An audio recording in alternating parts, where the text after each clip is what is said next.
Hi, I'm Brandon Bronaugh, the transition expert, and this is another wonderful episode. Today's guest is Laurie. Laurie, welcome. Thank you, Brandon. How are you today? Good. You? I'm great. For those of you who are tuning in, the transition expert is all about a platform with helping people who are going through life changes. Changes that happen, usually are formulated because something is going to happen, something needs to happen, or maybe something's already transpired. The clients come to Life Cycle Transitions and the transition expert to get guidance, direction, advice, assistance with a number of different situations. For 14 years, I've transitioned thousands of clients in a number of different scenarios or situations rather, get over some really difficult hurdles. Today's guest is, had a bit of a hurdle of your own, Laurie, did you? Yes, we did. So Laurie, would you do me the honors of viewers rather of talking a little bit about what happened with your family recently? Well, we live in Missouri, in Hannibal, Missouri, and when Aunt lived in Cromwell, Connecticut, and she never had any children, and we knew the day would come when something would happen to her, and it ended up unfortunately being a very sudden death. And we also knew that her condominium was a nightmare based on over the years hearing her. And I had been there in the past, and so I knew it was going to be bad. So we had hired an attorney out of Hartford that recommended you and recommend that we contact you about it. She had been paying somebody to help her for at least the last 10 years. So I can't imagine what it must have been like prior to them starting to help her. What was the company that she hired to do? It wasn't a company, but, a couple, a woman to clean her house. As you know, the main floor of the condo wasn't bad at all. The kitchen was redone. The flooring on the main floor was redone. But I can't imagine what it must have been like. The last time we were out there in 2003, my husband, daughter, and I, she wouldn't let us in the door. I had been there in 1985, and she allowed a friend of mine and I to stay with her, and it wasn't horrible then. You could tell she had pets and everything, but I can't imagine what it must have been like prior to these people helping her clean it out and get the kitchen. Now, did you say 85 or 95? 85. 85. And was it the same place? Yes. Wow. Yeah. How long did she live in the condo? Years. Okay, so she's been in there for quite some time. So, tell me a little bit about your aunt. What was your aunt like? I loved my aunt. But my aunt could be very difficult. When you live by yourself, and, you've never had kids, and you get set in your ways. She was very private on some things, very opinionated on a lot of things. She had not gotten anything set up. Years ago, I had tried, before my parents passed away, I had tried to get her to move back here, knowing that she lived out there by herself. I know she had a good group of friends, but absolutely no family there. But now I know why she wouldn't, because she wouldn't let somebody else deal with that mess. Right. Now, she never got married, like you said, and didn't have any kids. Now, she had been married once when she was young. She was married, but her husband was killed in Vietnam. They were married for not quite a year when he was killed, and she never remarried. Have you talked to anybody about how she responded or reacted to his loss? How was she afterwards? Well, right afterwards, of course, he was killed in March of 66. I was born in April of 67. Okay. So, I wasn't even born yet. But I know it hit her very hard. Does your mom ever confide in you about how she reacted or how she was post or prior? I don't want to say too much. My mom and her were very different. Okay. And my mom would make remarks that I don't feel like I should.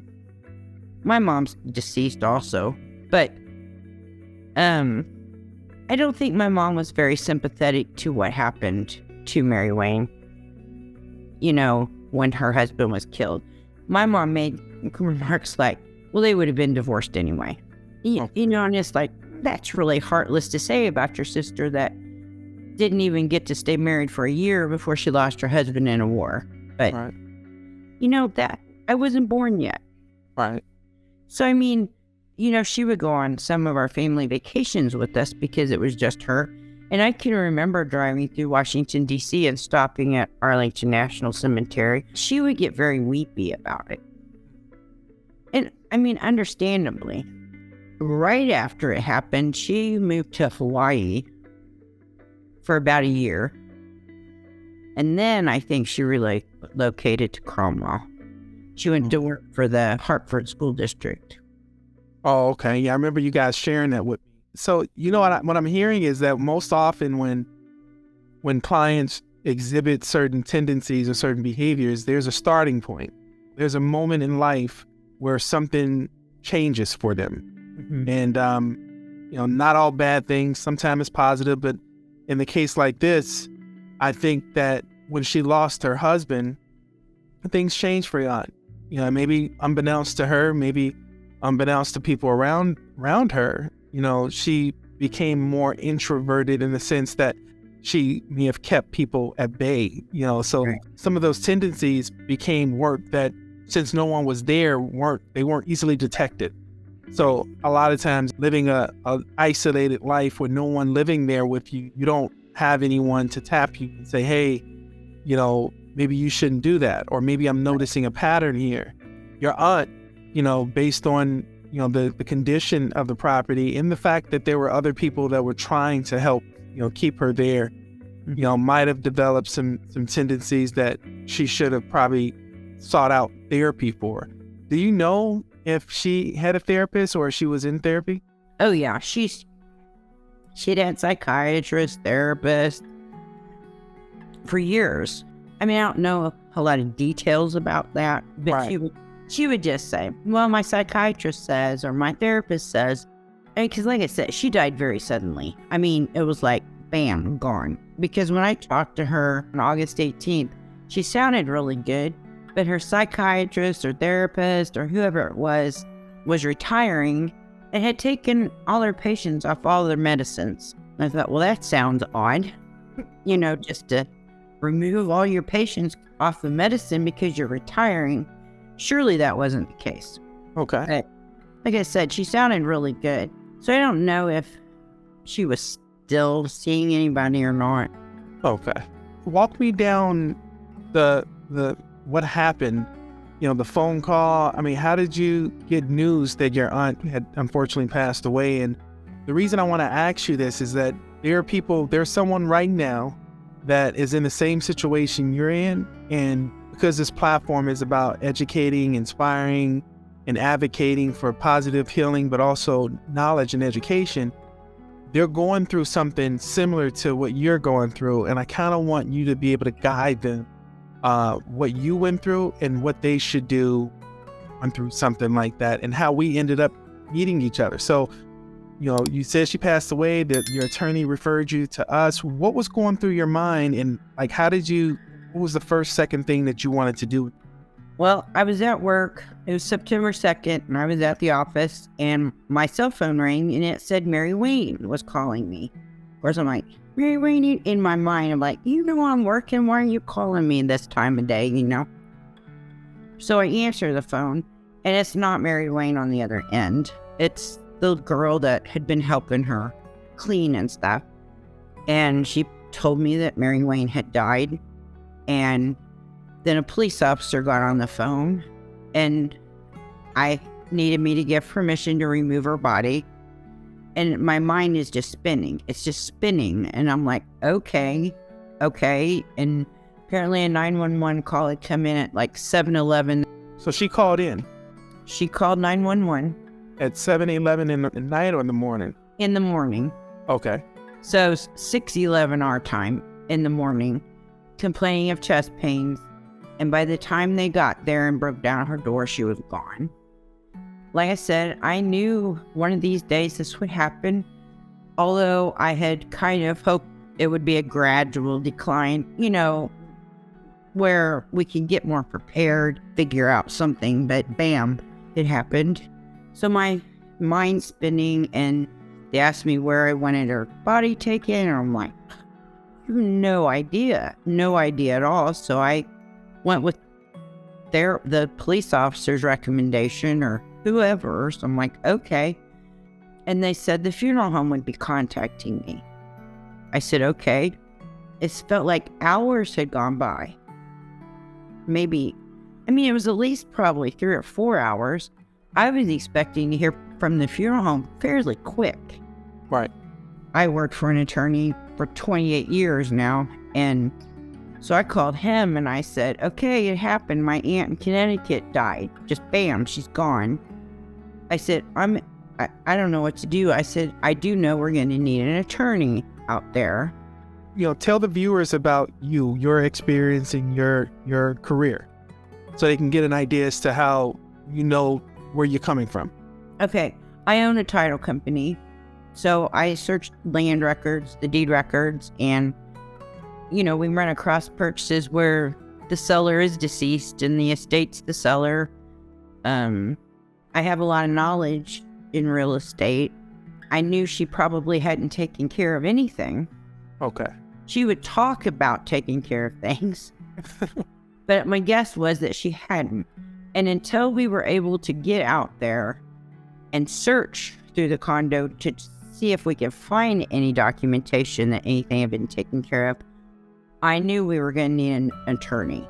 So you were looking for a specific attorney. What attorney, for the viewers that are listening in, what kind of attorney would you likely look for when someone passes in your family? What kind of attorney should you be looking for to sort of deal with these kind of matters? You need a probate attorney. Probate attorney. And why a probate attorney? Well, with or without a will, Mm-hmm. you're going to have to go through probate more than likely. Okay. Now, when my parents passed away, my dad went first. My mom, she had added me to her bank account. She had my brother and I as beneficiaries on the house. So when my mom, she was the last to die 5 years after my dad, we didn't have to go through probate because her house automatically transferred to my brother and I when she passed. Her bank account, my name was already on it. So there wasn't any property that had to go through probate. Now, why would something go through probate, and what happens when it does? So as suspected with my aunt, she hadn't left a beneficiary deed, she hadn't left a will. Even if she had left a will, in her case, it probably would have had to go through probate. But anytime that somebody owns any assets, a car, real estate, investments, like if your investments don't name beneficiaries, they have to go through probate. Your car, if there's not a transfer on death on your car title, that has to go through probate. If you have a house that you don't leave it to somebody by beneficiary deed, it has to go through probate. Why is the probate important? What is the probate trying to do, protect? Who is it designed to, what is it designed to do? It's just to make sure that all the affairs of the descendant are handled correctly and that all of the assets are distributed. Okay. Is it designed to make sure that if there are any creditors or anybody that's owed to the estate, that the estate is pays those things off before a clean title is surrendered? Correct. To explain to us how everything turned out from your aunt's estate. Well, so far, it's been a fairly smooth process, but it's not finished. We have to file something with the probate court showing the money that came in and what all money the estate has paid out, because I have the checkbook for the estate. Right. So when it's all said and done, I'll have to prove to the court how much money was in the estate and where I spent the money that has been spent where it went. Now, you hear the good stories with some of the estates that were more of in a positive. Have you, in your experience, ran into any situations where the estate was entirely insolvent and the person who was supposed to acquire it didn't want to acquire the burden? Or is there a such thing of something like that occurring? Oh, most definitely that can happen. Fortunately, that's not the case with my aunt's estate. Okay. But right now in my office, we're dealing with one that they're afraid. They're selling the house, and there's some judgments against the descendant, and they're afraid that there won't be enough money to pay the loan off on the house, pay the judgments, pay the estate attorney, and still come out even. So what happens in those cases? What do people do when they run into a situation where the estate is in such dire financial condition? When there's a deed of trust against the real estate, our bank has a lien. Some heirs will just say foreclose on it. Just let the bank take it back, and then the bank can sell it, or you can negotiate with the creditors in some instances on the judgment. Have you had any experience in successes with, working with the estate, and they say, hey, we know that there's judgments and liens, and we know that the mortgage is such, let's go to negotiate with all of them. Have you had any successes with a positive outcome in those cases? It can most definitely happen. If you'll show them a settlement statement, I think a lot of creditors, they may just release their judgment lien only as to the real estate. As long as you can prove to them on a settlement statement that person's not walking away with a bunch of money and they're not getting their judgment paid. Like if you show that they're walking away with no money, then they're willing to negotiate and accept what's available in order to release their lien. In some instances, I've seen that show the condition of the home and how bad it is. That also plays a role with the bank not wanting to foreclose, because they know they're going to be foreclosing to a situation. They're going to be in a negative, in a bad situation financially. But also in Missouri, we have what they call a TEFRA lien. What's that mean? Well, it's when a Medicaid recipient, not Medicare, but Medicaid, if a person is a Medicaid recipient and spends X amount of time in the nursing home, right, and where they owe the state of Missouri a bunch of money for their care, right, the state of Missouri can file a TEFRA lien against your real estate. It's a lien just like a judgment or a bank lien, and those can be huge because nursing home expenses, that adds up fast. So the state of Missouri has up to a year to file a claim against the estate of somebody in that instance. And we recently at the office had one where there was a TEFRA lien against this real estate, and literally the person that wanted to buy it to tear it down. Really? And we had to prove to the state of Missouri that it wasn't worth. We had a real estate agent went in and did an appraisal. Yeah, kind of a walkthrough. A couple of things came to mind. The first thing that came to mind was, the clawback, because right now there's someone who has a mom, who has a dad that are considering going into an assisted living or considering going into a nursing home, knowing that they can't really afford the out-of-pocket. They're meeting with maybe a social worker or a case manager, and they're going into this situation, maybe from a hospital stay to a skilled rehab, and then from the skilled rehab, unfortunately, into a nursing home. And mom or dad has a home. Now, on paper, that home is presented as showing that it's worth one thing. But from my experience in working in this space, it can be an entirely different thing. Right. And you go beyond those doors. So what happens is people go into these nursing homes and they stay for 1, 3, 5, 10 years. And the heirs of the estate are assuming I'm next in line to get mom's house. and only to find out that unfortunately there's a clawback in which there's a lien on the property that now states that this equity that everyone thought was there isn't there. No, you get mom's house along with all the liens that go with it. The second thing I've noticed too that's pretty interesting, and this is something that is a big deal that they're still trying to figure out ways in order to deal with it. I think it's gotten better recently, is solar panels. And I'm sure you may have some experience with solar panels where, people buy solar panels to put on their home, and they have these leasing agreements with the solar panel company.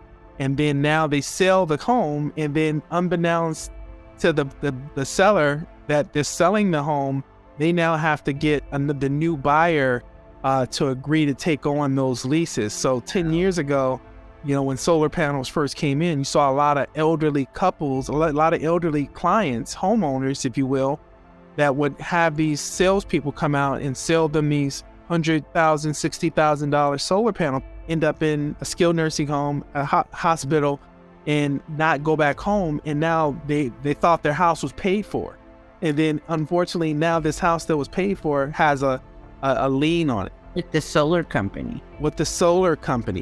And now they have to pay the lien in order to sell the home or get someone who's willing to buy it.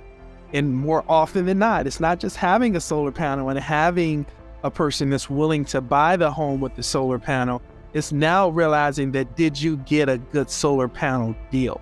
Did you pay the fair market for the solar panel, or did you buy a solar panel that's worth $1,000 and you bought it for $10,000? And now the new home buyer is like, I can get the same thing for cheaper. So no, I'm not paying for your poor business dealing. We're noticing a big deal with reverse mortgages, and how a lot of elderly clients are, being home imprisoned because they're afraid that, and we're not going after home, reverse mortgages, but it's so important that you find the right situation that fits your lifestyle. So the right reverse mortgage company rather than a reverse mortgage company is so important to really know, just like with the solar panels, that not all solar panels and not all reverse mortgages are created equal. So let's talk a little bit about, you got the call from your attorney. Your attorney said, listen, there's this company, this person, this entity that can handle this. What's going through your mind? What are you thinking at this point? Well, the attorney I worked for, Briscoe, he got me phone numbers for a couple of attorneys, because I got to panic mode. I'm like, the funeral home's not calling me. No funeral home is calling me. After I'd spoken with the police officer and the other girl, and attorney gave me your information, your phone number, and because I told the attorney in Connecticut, I said, I know it's a mess. I know it's a nightmare. Give his name. Who was this attorney? Where is he located? So any one of our viewers that are watching this show, they can use him as well. What's his name? Thomas Flanagan. Thomas Flanagan. So, and where is he located? Hartford. So if you're tuning in and you are looking for a probate attorney to handle your family estate, definitely look up this gentleman, Thomas Flanagan, in the town of Hartford, Connecticut, right? Yes, exactly. Each one gives one. So, anytime we run across, trailblazers like this attorney who did a great job, this platform is all about emphasizing and making sure we let the general public know in the event that they're looking for a good attorney, that they can give, Mr. Flanagan a call in the Hartford, Connecticut area. Just so people understand that are tuning in, when you have a death in the family and you're in another state, timing is everything. You're trying to figure out flights to the prospective state that you're going, or city you're going to, looking for lodging, trying to figure out how you can connect with any family members in town. But you have a limited window, right? You're trying to meet with the attorney that you're working with to sign any documents and things that you need to get done. Understanding what Life Cycle does as a transition expert, what I do is I give options. I introduce options to clients. Option A, you want to stay in this home, you want to live in this home. There are some issues with this home that we need to address, and here's how we're going to tackle it so that you can stay in this home. Option two is, let's look at a market ready analysis. Let's look at comparables. Let's look at, things that are happening in the neighborhood, in the complex, and then let's figure out what we can do to address it from there.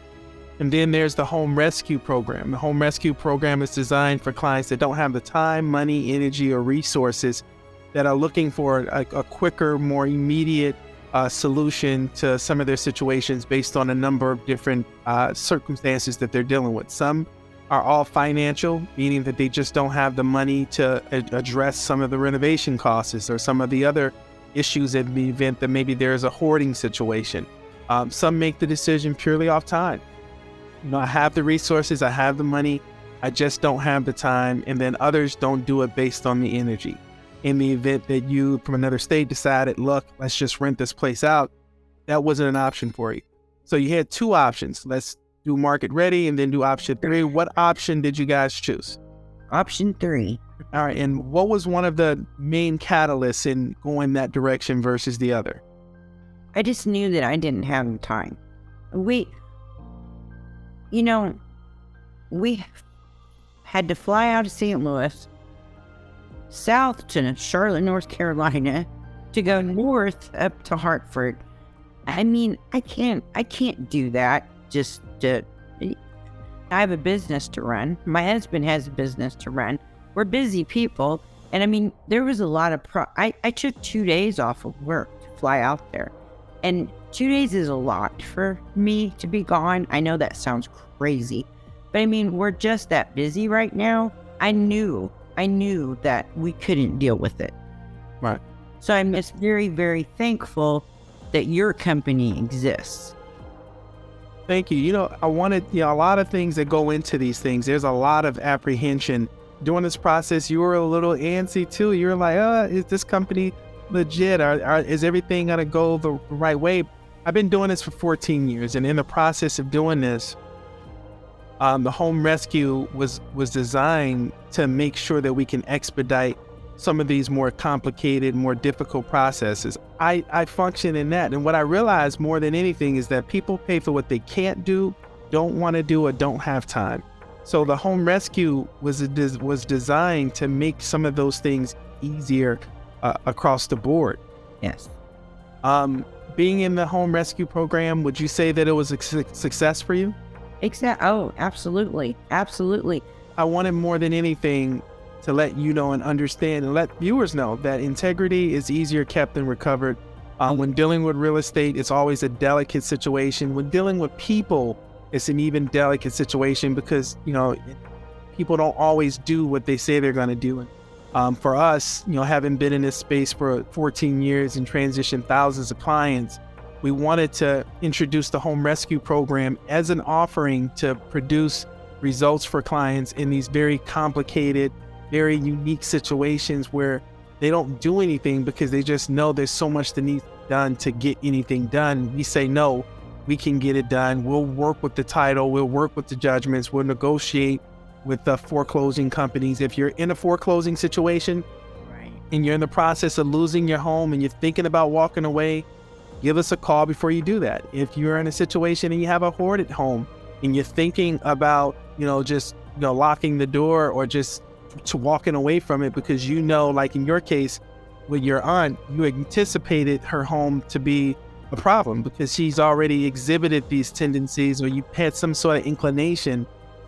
We encourage people in your case, in cases like that, not to just sort of walk away. Give LifeCycle a call because we do have this home rescue program that is designed to rescue you from home imprisonment. And it's a common thing. There's so many people right now that are listening to this show that have experienced the loss, experienced the death, and they don't know where to turn. They don't know where to go. So a lot of what I wanted you to do, being an expert and an owner, owning your business, working in the capacity of titles, is to sort of walk them through, like, Sure. what happens when there's a death. Right. Before I let you go, Laurie, I want to ask you one other thing. If someone is going through or gone through what you've already gone through or what you do as a professional, as a company, what advice would you give them if they're experiencing a loss in their family? I'd 100% tell him to contact you. Oh, well, thank you. Thank you. I appreciate that. I mean, especially when you're dealing with something from a distance. To take care of leaving it by beneficiary deed, or, make things easier on a loved one. It's important to try to take care of your affairs so that things happen the way you want them to happen when you pass away. And if they find themselves in a mess, a hoarder situation, or it's just so gross, call you. No, listen. Thank you from the bottom of my heart. No, thank you. Recently experienced a death in your family. Maybe you've experienced a death in your family for 6 months, a year. Maybe your loved one or your relative is in home or estates in another state, and you're just like overwhelmed with the day-to-day grind of taking care of your home, your family, your responsibilities, and just been putting that off for too long because you just don't know what to do and who to trust. Don't put it off. Give Life Cycle a call. Contact the transition expert. We'll help you. We'll help you navigate the maze of difficulties. We'll help you figure out the best possible avenue. If you're going through some challenges with the estate and you're trying to figure out how to get lawyers involved, we have those lawyers that can really help you get to the bottom line. Trust me, it's never as bad as it looks. Give us a call. Before I let you go, I want to thank you too, Laurie, for getting on this show and sharing your story, but also allowing Life Cycle to help you and for you to be another one of our satisfied transition clients. I want to also give you an opportunity for the viewers that are listening in to talk about your business and where you're located and the name of your business, please. Oh, okay. Well, we're Accurate Land Title Company, and we're in Hannibal, Missouri. So if you ever find yourself needing title insurance in Northeast Missouri, you can give us a call. I would tell you this, and now that we're moving our way into Missouri, if and when I need a title company, I'm going to be looking for Laurie. I'm going to be looking for her company. Why? Because working with her was a pleasure. She was always on point. Anything I needed from her, I was able to get. So if that's representative of how she runs her business, then trust me, you will be in good hands. Give Laurie a call. Laurie, from the bottom of my heart, thank you. I told you when we talked, I know this was a difficult ask to get you to participate on the show. But you were fabulous. Thank your daughter. Thank your husband. I'm sorry again about the loss of your aunt. Give my regards to your brother. I'm wishing you guys many, many blessings. All right. Thanks so much, Brandon. Keep in touch. I will. Thank you so much. Enjoy the rest of your evening. Thank you. And this is another episode of The Transition Expert. I'm Brandon Bronaugh, and thank you again for tuning in. I am signing off.